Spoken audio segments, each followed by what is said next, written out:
Hello, this is Marcel from the channel Marcel 5e. We're going to talk about one-centered thinking. What is one-centered thinking? Well, one-centered thinking is one being the center of what we think, given the name. So let's start with the analysis of square roots. They converge to 1. As you can see in this chart, I calculated a bunch of square roots. Basically, it goes from square root of 5 is roughly 2.236. Square root of that number is roughly 1.495. And then I did it a few more times, and then I just said ... and then to 1. Because eventually, after all the square roots having reached, it will eventually hit 1. Same with 0.5. That might sound silly because 0.5 is smaller than 1, so how can I have a square root of 1? Honestly, I did not know that much about how decimal square roots work. But I did do the same thing as last time, and it ended up converging to 1.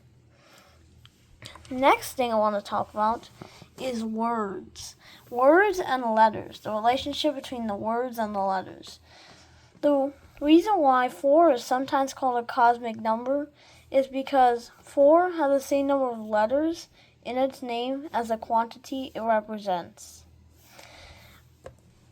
See, I can start with the name of a number pi, which has 2 letters, so I bring that to a new number. 2 has 3 letters, so then 3 has 5 letters, 5 has 4 letters, and now I get stuck in that loop with 4, 4, forever.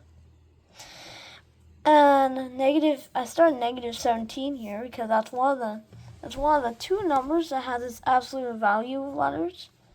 Well, actually the 3 because you need to count 4. 4, negative 15, and negative 17. But anyways, besides that, how many letters it has is not negative 17 letters.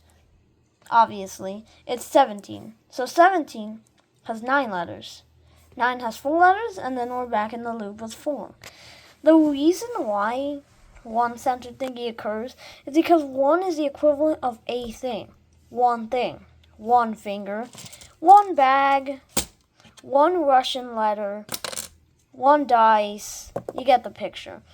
So that's the reason why, because the equivalent of 1 thing, like 1 person making this video, and probably 1 person watching this video.